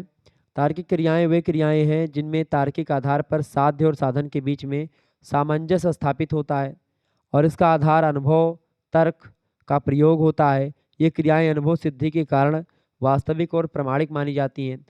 लेविस कोजर कहते हैं कि तार्किक क्रिया के बारे में कि तार्किक क्रियाएं वह क्रियाएं होती हैं जो साध्य प्राप्त यानी लक्ष्य को प्राप्त करने के लिए उपयुक्त साधनों को काम में लाती हैं। किन साधनों का प्रयोग करके आप अपने लक्ष्य को प्राप्त कर सकते हैं, ये तार्किक क्रियाएं होती हैं। ठीक है? और ये क्रियाएं साधन और साध्य को तार्किक रूप से जोड़ती हैं। किस तरीके से? यानी किन साधनों का प्रयोग करके हम लक्ष्य तक अपने पहुंच सकते हैं, साध्य तक पहुंच सकते हैं, मंजिल तक पहुंच सकते हैं। तो उनमें तार्किक क्रियाएं जो होती हैं इंपॉर्टेंट भूमिका निभाती हैं। तो ये होती हैं तार्किक क्रियाएं आपकी। क्लियर? साधन और साध्य के बीच में सामंजस्य स्थापित करती हैं। अतार्किक क्रियाओं की बात करें तो पैरेटो के अनुसार वे क्रियाएं जिनमें साधन और साध्यों के बीच सामंजस्य नहीं पाया जाता, अतार्किक क्रियाएँ कहलाती हैं। ये भावना और अनुमान पर आधारित होती हैं अतार्किक क्रियाएँ। मतलब इसमें कोई वैज्ञानिकता नहीं होती, वैज्ञानिकता का अभाव होता है बिना सोचे-समझे, केवल भावना पर और केवल अनुमान पर कि भाई ऐसा हो सकता है। तो इस तरीके की जो क्रियाएँ होती हैं, वो होती हैं अतार्किक क्रियाएँ। उनका औचित्य, अवलोकन, परीक्षण और प्रयोग के द्वारा संभव नहीं है। अतः वे विज्ञान के क्षेत्र में नहीं आती हैं और बाकी जो तार्किक क्रियाएँ होती हैं, औचित्य, अवलोकन, परीक्षण, इनका प्रयोग उसमें कर सकते हैं आप। 22 नंबर क्वेश्चन से आप देखेंगे, भ्रांत तर्क से पैरेटो का क्या अभिप्राय है? भ्रांत तर्क का क्या मतलब होता है? भ्रांत तर्क मानव की अधिकांश क्रियाएं अवशेषों के द्वारा संचालित होती हैं जिन्हें तर्क संगत नहीं कहा जा सकता। मतलब बिना उल्टी सीधी बात या बिना कुछ जाने उस पर तर्क करना, टिप्पणी करना, ठीक है। इसका कारण ये है कि अवशेषों का आधार मूल प्रवृत्तियां, संवेग और भावनाएं होती हैं, ठीक है। भावनाओं में बह करके आप बिना तर्क को ध्यान में रख करके आप कोई बात बोलें तो वो भ्रांत तर्क ही होता है। बिना फर्जी का तर्क, जिसको कुतर्क कहते हैं आप, ठीक है। तो व्यक्ति जो भी कार्य करता है वह उसे उचित मानता है, किंतु अन्य लोग उन उसके कार्यों को उचित नहीं मानते हैं कभी-कभी, ठीक है। तो ऐसी स्थिति में वह अपने व्यवहार का औचित्य सिद्ध करने के लिए अपनी प्रकृति, परिस्थितियों और आदर्शों के अनुसार अनेक दलीलें और युक्तियाँ देता है कि नहीं, जो मैंने किया है वही अच्छा है, आप गलत बता रहे हो। जैसे आपने कोई काम किया, ठीक है? तो आपने जो कोई काम किया उसका रिव्यू आया कि आपने गलत काम किया। तो फिर उसके बाद में क्या होगा कि आप उसको समझाओगे, नहीं भाई गलत नहीं किया है, इसमें ऐसी-ऐसी चीज़ें थी इसलिए सही है। तमाम प्रकार के तर्क देंगे, हालाँकि वो चीज़ें गलत हैं, लेकिन फिर भी मैं अपनी चीज़ को या अपनी बात को सही करने के लिए तमाम प्रकार की बातें बताऊँगा, तर्क दूँगा, बिना मतलब के फर्जी तर्क दूँगा। तो वही जो बिना मतलब या फर्जी के तर्क दिए जाते हैं अपनी बात को सिद्ध करने के लिए, अपनी बात को अच्छा बनाने के लिए, अपनी बात को ऊँचा रखने के लिए, वही होती है भ्रांत तर्क, ठीक है? तो इसी को पैरेटो ने भ्रांत तर्क कहा है। ये तर्क इस अर्थ में भ्रांत हैं कि ये सामान्य मत के विरुद्ध होते हैं, अतार्किक होते हैं, अप्रयोग सिद्ध आधारों पर आधारित होते हैं, ठीक है?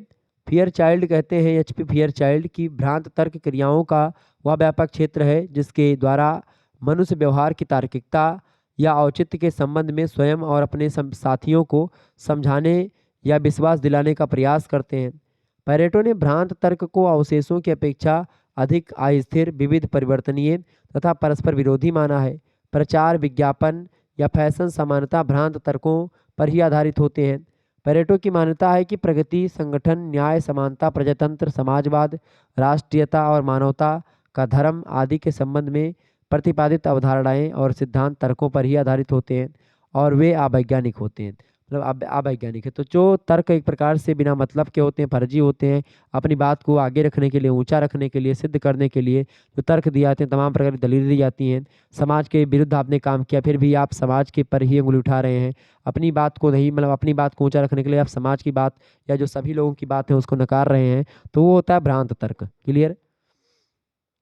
23 नंबर क्वेश्चन से आप देखेंगे, बढ़िया प्रश्न है। विशिष्ट चालक या जो है अवशिष्ट चालक पर टिप्पणी लिखिए। अवशिष्ट को समझने के लिए थोड़ा-सा हम तार्किक क्रिया की ओर लौटेंगे। तार्किक क्रिया साध्य और साधन को इस तरह से जोड़ती है कि साध्य प्राप्त होता है, साध्य प्राप्त हो जाता है। यह क्रिया अर्थशास्त्र और गणित शास्त्र की तरह होती है, लेकिन मनुष्य की संपूर्ण क्रियाओं में केवल तार्किक क्रिया ही नहीं होती है। इसलिए पैरेटो ने मनुष्य की संपूर्ण क्रियाओं में से तार्किक क्रिया को निकाल दिया जाए तो बचेगा वह अवशिष्ट होगा, ठीक है। अवशिष्ट माने होता है मलबा या कूड़ा कबाड़। तो एक प्रकार से अवशिष्ट या अवशिष्ट जो या विशिष्ट चालक जो होते हैं, इसका मतलब सीधा-सीधा होता है कि भाई जो अच्छे-अच्छे तर्क हैं, जो तार्किक क्रियाएँ हैं, या बोले तो तार्किक क्रियाएँ और अतार्किक क्रियाएँ मैंने बताई थी, तो तार्किक क्रियाओं को अगर आप निकाल लें, ठीक है, जो सत्य चीज़ें उनको निकाल लें, तो जो मलबा बचेगा, अवशिष्ट पदार्थ जो बचेगा वही होगा, ठीक है। दूसरी जो बाद की क्रियाएँ आपकी बचेंगी, जो तार्किक आधार पर आप नहीं उसको डिफाइन कर सकते हैं, तो वही होती हैं अवशिष्ट। मोटे रूप से मनुष्य के विश्वास, परंपराएं, रीति रिवाज, संस्कृति आदि ये सब अवशिष्ट होते हैं। जो मनुष्य जो है, जो अतार्किक क्रियाएं होती हैं मनुष्य की, वही होती हैं एक प्रकार से अवशिष्ट। यानी जो रूप मुख्य रूप से वैज्ञानिकता पर आधारित नहीं होती हैं, जो परंपराएं समाज मान रहा है उसको आप भी मान रहे हैं बिना तर्क के, मतलब बिना उस पर किसी लाग लपेट के। रीति रिवाज जो आपके चल रहे हैं, संस्कृति जो आप मान रहे हैं, ये सब अवशिष्ट कहलाते हैं। हम अपने अध्यापक को प्रणाम करते हैं। क्या करते हैं? अध्यापक को प्रणाम करते हैं। हमारी यह क्रिया इस विश्वास से बंधी है कि यदि हम अपने अध्यापक का आशीर्वाद पा लेते हैं तो हमें सुगम मार्ग मिलेगा, अच्छा मार्ग मिलेगा। तो ये भी एक अवशिष्ट क्रिया ही है, ठीक है। एम.एन. श्रीनिवास जातियों के परिवर्तन में जब संस्कृतिकरण की बात करते हैं, तो संस्कृतिकरण के ये तत्व ही मानक, मूल्य और विश्वास अपशिष्ट क्रिया ही होते हैं। मानक यानी कि जिन मानकों पर समाज काम कर रहा होता है, मूल्य समाज के जो वैल्यूज़ होते हैं, नियम होते हैं, कायदे होते हैं, ये सब या विश्वास समाज के जो होते हैं, ये सब अवशिष्ट क्रियाएँ होती हैं, जिनको आप वैज्ञानिकता पर खरे नहीं उतार सकते हो। बस वो कर रहे हैं, क्यों कर रहे हैं इसका अता-पता नहीं होता है, लेकिन फिर भी हम उसको कर रहे होते हैं, तो वो ही होती है अवशिष्ट क्रियाएँ। ठीक है? तो जो तार्किक क्रियाएँ होती हैं, जो आप वैज्ञानिकता वाली क्रियाएँ वैज्ञानिक या तर्क के हिसाब से उसको डिफ़ाइन करते हैं, हर एक चीज़ को उसको करते हैं, तो वो तो हो गई तार्किक क्रियाएँ। तो उनसे जो बाद में बच रही हैं, उसके बाद में वही होती हैं अतार्किक क्रियाएँ या अवशिष्ट क्रियाएँ। पैरेटो ने अवशिष्ट क्रिया के 6 वर्ग बताए हैं, ठीक है? और ये वर्ग अतार्किक क्रिया को सैद्धांतिक स्वरूप देते हैं। इन वर्गों का हम बहुत थोड़े में विवरण देवें उससे पहले इसके महत्व को समझना आपको ज़रूरी होता है। तो कुल मिलाकर के ये हो गए आपके अतार्किक क्रियाओं को लेकर कुछ बातें जो मैंने आपको बताई। आगे देखिएगा 24 नंबर क्वेश्चन आपकी स्क्रीन पर आ चुका है। कार्ल मार्क्स का ऐतिहासिक भौतिकवाद क्या है? बहुत ही महत्वपूर्ण प्रश्न है। कार्ल मार्क्स का ऐतिहासिक भौतिकवाद। ऐतिहासिक भौतिकवाद का अर्थ है इतिहास की भौतिकवादी व्याख्या, मतलब कि इतिहास की आर्थिक व्याख्या करना। कार्ल मार्क्स ने इतिहास को एक प्रक्रिया माना है, जो अन्य प्रक्रियाओं या प्राकृतिक प्रक्रियाओं से इस अर्थ में अलग है कि वह मनुष्य को लक्षणों की प्राप्ति के लिए की जाने वाली क्रिया है। कार्ल मार्क्स इतिहास को मात्र साहसी योद्धाओं, राष्ट्रों या सम्राटों के क्रियाकलापों का लेखा नहीं मानते हैं। कार्ल मार्क्स कहते हैं कि ऐतिहासिक भौतिकवाद इस प्रश्न का उत्तर देता है कि वह कौन सा भौतिक प्रभाव है जो इतिहास की घटनाओं का संचालन और नियमन करता है। कार्ल मार्क्स ने इतिहास की व्याख्या एक तर्कपूर्ण तथा क्रमबद्ध ज्ञान के रूप में करी है, और मार्क्स का विचार यह था कि इतिहास की जो प्रत्येक घटना होती है, कोई भी घटना होती है, वो आर्थिक शक्तियों के द्वारा ही निर्धारित होती है, और जब आर्थिक शक्तियाँ बदलती हैं तो इतिहास में भी परिवर्तन होता है। मार्क्स ने समाज के विकास तथा इतिहास की व्याख्या संबंधी सिद्धांत द्वंद्वात्मक और भौतिकवाद पर आधारित हैं। वो कहते हैं कि जब आर्थिक क्रियाओं में परिवर्तन होता है तो समाज में भी परिवर्तन होता है, इतिहास में भी परिवर्तन होता है। तो ये होता है द्वंद्वात्मक या ऐतिहासिक भौतिकवाद, जो कि उन्होंने बताया कार्ल मार्क्स ने। आगे देखिएगा 25 नंबर क्वेश्चन आपकी स्क्रीन पर आ चुका है। प्रश्न बढ़िया है। प्रश्न है वर्ग संघर्ष के आधार बताएं। तो पूंजीपति और श्रमिक वर्गों अथवा शोषक और शोषितों अथवा मालिक और मजदूरों के बीच में जो संघर्ष होता है वो वर्ग संघर्ष कहलाता है। पूंजीपति और श्रमिक वर्ग जो होंगे, पूंजीपति अमीर होगा, श्रमिक गरीब होगा, और इन दोनों के बीच में संघर्ष होगा। शोषक और शोषित, शोषक जो मतलब शोषण करने वाला, शोषित जिसका शोषण हो रहा है, इन दोनों के बीच में संघर्ष होता है। मालिक और मजदूर के बीच में संघर्ष, तो यही सब वर्ग संघर्ष कहा जाता है। कार्ल मार्क्स ने वर्ग संघर्ष की विचारधारा दी है, ध्यान रखेंगे इस बात को। वर्ग संघर्ष जो है वो नवीन परिवर्तनों को क्या करता है, जन्म देता है, नए परिवर्तन को देता है। वर्ग संघर्ष होगा तो एक नया परिवर्तन होगा समाज में। दूसरी बात, वर्ग संघर्ष उत्पादन प्रणाली से रिलेटेड है, जो नए वर्गों की उत्पत्ति का आधार बनता है। तीसरी विशेषता या प्रमुख आधार ये है वर्ग संघर्ष का, भौतिक आविष्कार जो होता है वर्ग संघर्ष का आधार है।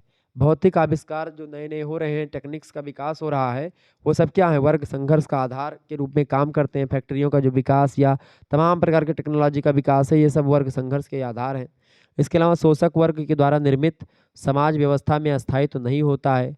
इसके अलावा बढ़ता हुआ वर्ग संघर्ष क्रांति को जन्म देता है, और वर्ग संघर्ष पूंजीवादी व्यवस्था का पतन करता है और समाजवादी या साम्यवादी व्यवस्था को एक प्रकार से लागू करता है। तो ये है वर्ग संघर्ष के बारे में कुछ बातें या उसके आधार जिसके बारे में मैंने आपको बताया। आगे देखिएगा 26 नंबर क्वेश्चन आपकी स्क्रीन पर आ चुका है। अलगाव का अर्थ और परिभाषा दीजिए, बहुत ही महत्वपूर्ण प्रश्न है। अलगाव के बारे में आप बताएं। अलगाव का अर्थ और परिभाषा दीजिए। अलगाव का शाब्दिक अर्थ क्या है, अलग होना। मार्क्स का अलगाव की अवधारणा से तात्पर्य ऐसे सामाजिक संरचना से है जिसमें उत्पादन के संबंधों से उत्पादक वंचित रह जाता है, जिसमें निर्जीव श्रम यानी पूंजी जो होती है निर्जीव श्रम होती है, जीवित श्रम जो होता है श्रमिक होता है, तो उस पर प्रभुत्व करती है। यानी कि निर्जीव श्रम यानी जो पूंजी या रुपया होता है, ये जीवित श्रम यानी मजदूरों पर, श्रमिकों पर शासन करता है, राज्य करता है, प्रभुत्व करता है। निर्जीव श्रम का ज़्यादा इंपॉर्टेंस है, जीवित श्रम का कोई ज़्यादा इंपॉर्टेंस नहीं है। मार्क्सवादी अर्थ में अलगाव एक ऐसी प्रक्रिया होती है जिसके माध्यम से एक व्यक्ति जो होता है, एक समूह, एक संस्था अथवा एक समाज निम्न के प्रति अलगाव दर्शाता है।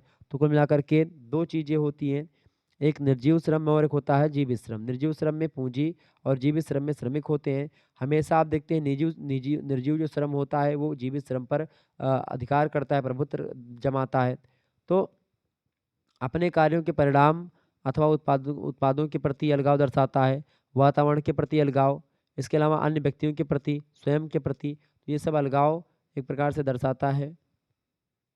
यम हरल बोम्स महोदय कहते हैं कि धर्म मनुष्यों के अलगाव का एक उदाहरण प्रस्तुत करता है। मनुष्य के अनुसार मनुष्य का धर्म, मतलब मार्क्स के अनुसार मनुष्य का धर्म का निर्माता है, मनुष्य धर्म का निर्माता है, ना कि धर्म मनुष्य का निर्माता है। ये कार्ल मार्क्स कहता है कि मनुष्य ने धर्म को बनाया है, ना कि धर्म ने मनुष्य को बनाया है। फिर भी लोग इस बात को भूल जाते हैं कि भगवान को एक स्वतंत्र सत्ता सौंप देते हैं, एक ऐसी सत्ता जिससे उनके क्रियाकलापों का निर्देशन होता है तथा जिससे उनके भाग्य का निर्धारण होता है। मनुष्य जितना ही विश्वास की गहराई में उतरता है, उतना ही अधिक नुकसान उसको उठाना पड़ता है। अंत में एक समय ऐसा आता है जब मनुष्य अपनी शक्तियाँ भगवान को समर्पित करके खुद से अलगाव हो जाता है या अलग हो जाता है खुद से। इस प्रकार धर्म एक बाह्य बल के रूप में मनुष्य के भाग को नियंत्रित करता हुआ प्रतीत होता है, जबकि वास्तव में यह धर्म मानव निर्मित ही होता है। इसीलिए कार्ल मार्क्स जो है लगातार धर्म पर कटाक्ष करते हैं और कहते हैं कि कार्य के या कार्य से मनुष्य की व्यक्तिगता, मानवता, मूलभूत आवश्यकताओं को पूरा करने का महत्वपूर्ण साधन है कार्य। अगर आप कर्म करेंगे तो आपका एक प्रकार से ज़्यादा फायदा होगा, जिसके माध्यम से वह न केवल अपनी सृजनात्मक शक्ति का इस्तेमाल करके संतुष्टि पाता है, बल्कि सामाजिक आवश्यकताओं को भी पूरा करता है। तो इस तरीके से कार्य से ही मनुष्य की व्यक्तिगता, मानवता और मूलभूत आवश्यकताओं को पूरा करने का महत्वपूर्ण साधन होता है कार्य। बाकी अगर आप धर्म को लेकर के ही बैठे रहेंगे तो फिर आप आगे नहीं बढ़ पाएंगे। कार्ल मार्क्स से कहता था, कार्ल मार्क्स का कथन था धर्म जनता के लिए फीम है, लेकिन कार्ल मार्क्स के ये कथन जो हैं कहीं ना कहीं पे बड़े बेकार हैं, मतलब अच्छे नहीं हैं।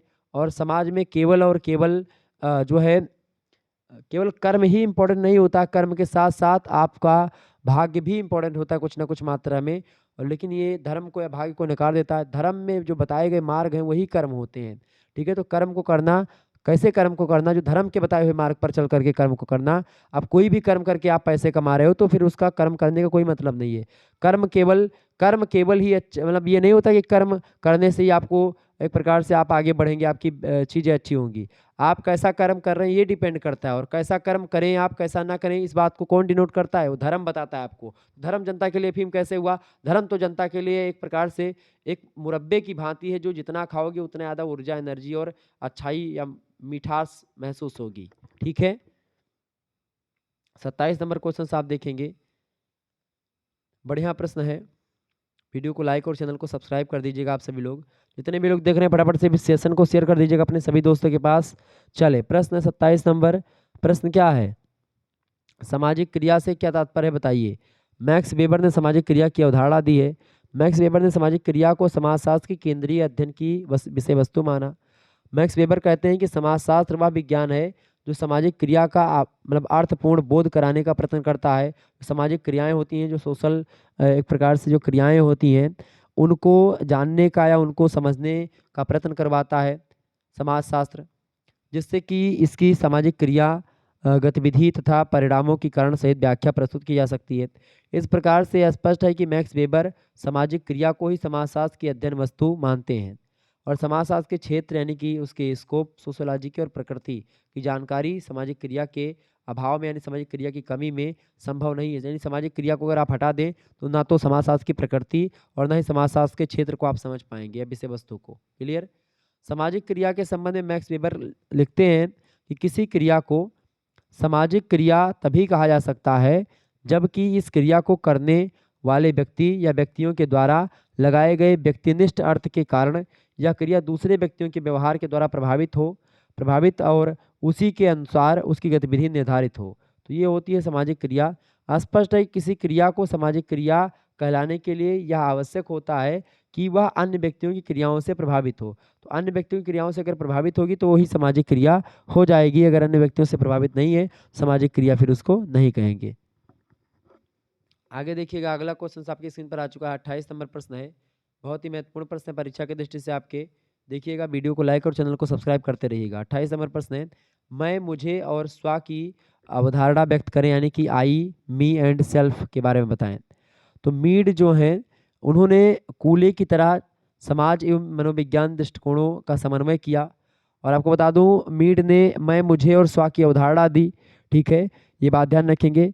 उन्होंने कहा कि इन्होंने जो चार्ल्स कूले ने अपना विचार आधारित करते हुए मीड ने कूले कह रहा हूँ मीड ने, तो मीड ने अपने विचार आधारित करते हुए उन्होंने कहा कि मैं और मुझे की अवधारणा का प्रतिपादन किया इन्होंने। मीड ने सामाजिकरण के सिद्धांत में मैं यानी सोशलाइज जो एक प्रकार से सोशलाइजेशन होता है, क्या बोलते हैं इसको, समाजीकरण। ठीक है, समाजीकरण क्या होता है? समाजीकरण का सीधा सा मतलब होता है एक बच्चा चूंकि जब पैदा होता है तो जैविक प्राणी होता है, तो बच्चा कुछ नहीं जानता है, लेकिन बच्चा जब समाज में धीरे धीरे रहता है, परिवार के बीच में रहता है, तो परिवार के बीच में रहते रहते क्या होता है, उसका एक प्रकार से उसका बौद्धिक स्तर डेवलप होता है, वो संज्ञानात्मक विकास होता है, शारीरिक विकास होता है, भाषा का विकास होता है, बच्चा समाज के बारे में जानता है, सीखता है, पहनावा ओढ़ावा, बोलने का तरीका, चलने उठने बैठने, खाने पीने का तरीका, सब कुछ बच्चा समाज के संपर्क में आकर के ही सीखता है। तो यही सीखने की प्रक्रिया जो होती है समाज में रह करके, वही समाजीकरण कही जाती है। उसी समाजीकरण की प्रक्रिया को लेकर के मीड महोदय ने समाजीकरण का सिद्धांत दिया, मैं, मुझे और स्व की अवधारणा। ठीक है, और इसका विशेष महत्व है समाजीकरण में। सबसे पहले मुझे का तात्पर्य समाज से होता है, और मैं समाज का प्रति उत्तर होता है। मैं जो होता है, मुझे क्या है, समाज है, समाज का प्रति उत्तर क्या है, वो होता है आपका आई यानी कि मैं। ठीक है, और दूसरे लोग समाज में मेरे बारे में क्या सोचते हैं, यह मुझे है कि भाई समाज के लोग जो हैं वो मेरे बारे में, जो दूसरे लोग हैं वो क्या सोचते हैं। सबसे पहली बात, मुझे क्या है यानी मी जो है समाज है, समाज का प्रत्युत्तर क्या है, आई है यानी मैं, और लोग मेरे बारे में क्या सोचते हैं, ये क्या है, यही आपका क्या होता है, मुझे होता है। दूसरे लोग मेरे बारे में जो सोचते हैं उस संदर्भ में मैं क्या सोचता है, यानी मैं क्या मतलब कि मैं का मतलब होता है समाज का जो प्रत्युत्तर है वो क्या सोचता है, यह मैं है। और अंततः मैं अपने बारे में जिस निष्कर्ष पर पहुंचता है वही सेल्फ होता है, वही स्व होता है। ये बात इंपॉर्टेंट आप ध्यान रखेंगे। ये मैं, मुझे और मी की अवधारणा मतलब सेल्फ की अवधारणा जो है ये इंपॉर्टेंट है।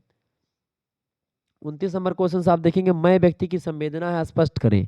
तो मैं व्यक्ति की संवेदना होती है, समाज मुझे व्यक्ति के बारे में जो सोचता है इस पर प्रतिक्रिया स्वरूप व्यक्ति अपने बारे में जो सोचता है वह मैं होता है। अब अंततः तार्किक विश्लेषण के द्वारा व्यक्ति अपने बारे में जिस निष्कर्ष पर पहुंचता है वही स्व होता है कि भाई वो क्या सोच रहा है अपने बारे में। ठीक है, लोग उसके बारे में क्या कह रहे हैं, उन सभी चीज़ों को जानने के बाद में और अपने विचारधारा का प्रयोग करके वो क्या है, वो एक प्रकार से अपने बारे में क्या सोचता है। तो मैं और मुझे के बीच निरंतर अंतःक्रिया चलती रहती है, स्व का निर्माण एवं पुनर्निर्माण होता रहता है इसी के द्वारा, इन दोनों के अंतर्क्रियाओं के द्वारा मैं और मुझे के बीच में। यही मीड के समाजीकरण का सिद्धांत है। ठीक है, आगे देखिए 30 नंबर प्रश्न, प्रकारवाद का अर्थ और स्पष्ट करें। प्रकारवाद के अर्थ की अगर बात की जाए तो प्रकारवाद एक बहुरूपीय की तरह होता है जिसके कई प्रकार होते हैं। सावयवी प्रकारवाद, विश्लेषणात्मक प्रकारवाद, मानव शास्त्रीय प्रकारवाद और समाज शास्त्रीय प्रकारवाद, ये 4 प्रकार होते हैं प्रकारवाद के। प्रकारवादियों की एक बहुत बड़ी स्थापना यह है कि सामाजिक संसार एक संपूर्ण व्यवस्था है और इस व्यवस्था में सर्वसम्मति या मतैक्य, लेकिन ऐसा नहीं है, मतलब मतैक्य है, लेकिन ऐसा नहीं है कि यह सर्वसम्मति व्यवस्था सर्वसम्मति और व्यवस्था किसी संघर्ष और अव्यवस्था से रहित हो। इस अवस्था में विरोध भी है और इस अवस्था में हिंसा भी है, तोड़फोड़ भी है। लेकिन प्रकारवादी विचारकों का भी कथन है कि प्रत्येक व्यवस्था की कुछ आवश्यकताएं, कुछ नीड्स होती हैं और इन आवश्यकताओं या नीड्स की पूर्ति करने के लिए सामान्य और विघटनकारी शक्तियों में ऐसा तालमेल स्थापित हो जाता है कि व्यवस्था यानी सिस्टम का जो संतुलन होता है और उसकी जो सजातीयता होती है वो बरकरार बनी रहती है। अतः प्रकारवादियों की बहुत बड़ी मान्यता यह है कि समाज में एक निश्चित व्यवस्था सजातीयता और संतुलन की होती है, यही होता है प्रकारवाद। प्रकारवाद की बात की तो रॉबर्ट मर्टन की अवधारणा है। रॉबर्ट मर्टन ने प्रकारवाद की अवधारणा को दिया एक नवीन दिशा दी। मर्टन ने पूर्व सभी विचारक प्रकार को एक ऐसी क्रियाशीलता के रूप में परिभाषित करते आए हैं जो सामाजिक व्यवस्था के बारे में या सामाजिक व्यवस्था के बने रहने में योग देते हैं। तो रॉबर्ट मर्टन कहते हैं, प्रोफेसर रॉबर्ट मर्टन की प्रकार के गोचर परिणाम होते हैं जो किसी सामाजिक प्रणाली के अनुकूल करते हैं या सामाजिक प्रणाली में अनुकूलन करते हैं। समाज आगे बढ़ता रहता है, समाज बहुत लंबे समय तक बना रहता है तो अनुकूलन करते हैं, वही होते हैं प्रकार।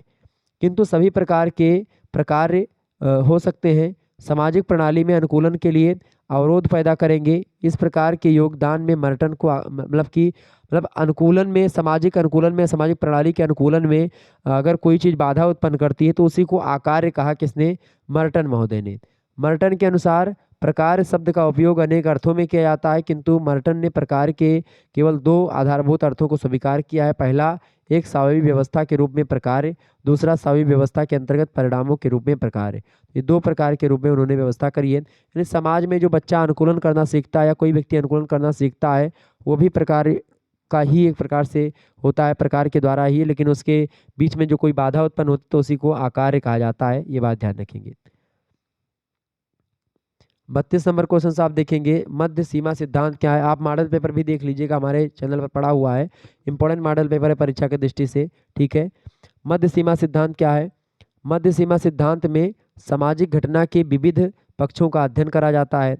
मध्य सीमा सिद्धांत को स्पष्ट करते हुए रॉबर्ट के मर्टन कहते हैं कि मध्य सीमा का सिद्धांत भी मर्टन ने ही दिया है। तो मध्य सीमा के सिद्धांत वे सिद्धांत हैं जो कि एक और दिन प्रतिदिन के शोध में प्रचुर मात्रा में प्रकट होते वाले या होने वाले लघु किंतु जरूरी कार्य निर्वाही प्रकल्पनाओं और दूसरी ओर सामाजिक व्यवहार, सामाजिक संगठन और सामाजिक परिवर्तन में समस्त निरीक्षित समस्याओं की व्याख्या करने वाले एक समन्वित सिद्धांत को विकसित करने हेतु सब कुछ को सम्मिलित करते हुए किए व्यवस्थित प्रयत्नों के मध्य में स्थित होते हैं। तो ये होता है मध्य सीमा का सिद्धांत। आगे देखिएगा, 33 नंबर क्वेश्चन आपके स्क्रीन पर आ चुका है। सापेक्ष वंचना क्या है? सापेक्ष वंचना की बात करें तो इसका प्रतिपादन अमेरिकन सोल्जर नामक पुस्तक में रॉबर्ट मर्टन ने किया है। रॉबर्ट मर्टन की एक पुस्तक है अमेरिकन सोल्जर, उसी में सापेक्ष वंचना के बारे में उन्होंने बताया है। उन्होंने कहा कि यह एक व्याख्यात्मक प्रत्यय होता है सापेक्ष वंचना, जिसे विभिन्न सामाजिक परिस्थितियों के सैनिकों के द्वारा व्यक्त अभिवृत्तियों के विचरण की व्याख्या के लिए प्रयुक्त किया जाता है। सापेक्ष वंचना के प्रत्यय में निम्नलिखित बातें आती हैं। कौन कौन सी आती हैं, उन्हीं बातों को समझते हैं। देखिए, पहली बात ये आती है कि व्यक्तियों की अभिवृत्तियां जो होती हैं, जो मनोवृत्तियां होती हैं, अपनी स्थिति वाले उन व्यक्तियों की तुलना में विकसित होती हैं जिनके साथ घनिष्ठ संबंध उनका होता है। जैसे कि मान लेते हैं आपके अंदर वही आप करने के लिए मन कहेगा कि आपका मित्र जो है, अगर वो जो है कुछ कपड़े पहनना, अच्छे कपड़े पहनना, तो आपको भी अच्छे कपड़े पहनने का मन करेगा। वो अगर कोई अच्छा चीज़ खा रहा है तो आपको भी वही चीज़ खाने का मन करेगा। तो जब आपका कोई मित्र जो होता है आपकी मतलब कि आपकी स्थिति का ही है और वह एक प्रकार से आपके साथ ही रहता है, तो वो जो काम करता है तो आप क्यों नहीं कर सकते, ये आपके मन में ज़रूर आएगा। ये फलाने वो भी 2 घंटे पढ़ता था, हम भी 2 घंटे पढ़ते हैं, तो हमारे उसमें क्या अंतर है? अगर वो इतना नंबर ला पाया 80%, तो मैं क्यों 75% पाया हूँ, मुझे भी 80 लाना चाहिए। तो ये एक प्रकार से पहला होता है आपका एक सापेक्ष वंचना। दूसरा होता है प्रत्येक व्यक्ति अपना मूल्यांकन अपनी ही स्थिति वाले व्यक्ति के साथ करता है और इससे अस्थायी संबंध का होना आवश्यक नहीं है। मतलब कि क्या होता है कि भाई जो हर व्यक्ति होता है अपनी तुलना अपने ही समकक्ष, अपने ही जैसे लोगों से करता है कि भाई फलाने भी तो यही काम किए थे लेकिन उनको ज़्यादा मिल गया, हमको कम मिला। तुलना उन्हीं से की जाती है। तो यही होता है आपका सापेक्ष वंचना। तीसरा पॉइंट ये है कि व्यक्ति जो होता है अपने मूल्यांकन अथवा निर्णय का आधार प्रायः उस व्यक्ति को बनाता है जो या तो उसके समकक्ष होता है, उसके बराबर होता है, या उससे निम्न स्थिति का होता है। ये होता है सापेक्ष वंचना। उच्च स्थिति से तुलना नहीं करता है, अपने से निम्न स्थिति से तुलना करता है। यही होती है सापेक्षिक वंचना। ये बात आप ध्यान रखेंगे। तो आपके समझ में आ गया होगा सापेक्षिक वंचना क्या होती है और ये सारी चीज़ें क्या है। ठीक है, तो आपने बहुत सारे प्रश्नों को समझ लिया। ये सब प्रश्न आपकी परीक्षा की दृष्टि से बहुत ही महत्वपूर्ण है। इन प्रश्नों को आप सभी लोग लाइक कर दीजिएगा, वीडियो को शेयर कर दीजिएगा। ऐसे ही प्रश्न आपकी परीक्षा में लगातार आते रहेंगे और ये प्रश्न आपको ध्यान रखने हैं। ठीक है, बहुत ही महत्वपूर्ण प्रश्न थे जिसके बारे में हमने चर्चा करी और आपने विस्तार से वीडियो को देखा। समाजशास्त्र पेपर नंबर 1 महासंग्राम रिवीजन क्लास 2024, 25, 26 की परीक्षाओं के लिए बहुत महत्वपूर्ण है। और आपको बता दूं जैसे भी पेपर आपका होता है तो पेपर आप हमारे नंबर पर सेंड कर दीजिएगा। ठीक है, हमारा नंबर क्या है 9161 93 60 62, इसी पर आप लोग व्हाट्सअप कर दीजिएगा। ठीक है, जो भी पेपर आपका होगा अपनी यूनिवर्सिटी का नाम भी लिख दीजिएगा। तो आज या कल इसकी परीक्षा है समाजशास्त्र की, वीर बहादुर सिंह पूर्वांचल की, उसके लिए महत्वपूर्ण है बाकी राम मनोहर लोहिया, वीर बहादुर सिंह पूर्वांचल विश्वविद्यालय के लिए तो महत्वपूर्ण है ही।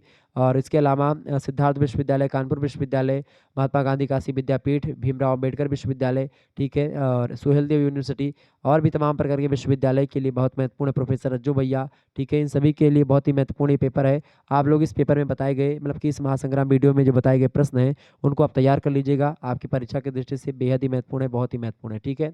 चलिए फिर मिलते हैं हम नेक्स्ट वीडियो में, तब तक के लिए जय हिंद, जय भारत। आप सभी का बहुत बहुत धन्यवाद हमारे से जुड़ने के लिए। इसी प्रकार से अपना प्यार हमेशा बनाए रखेंगे।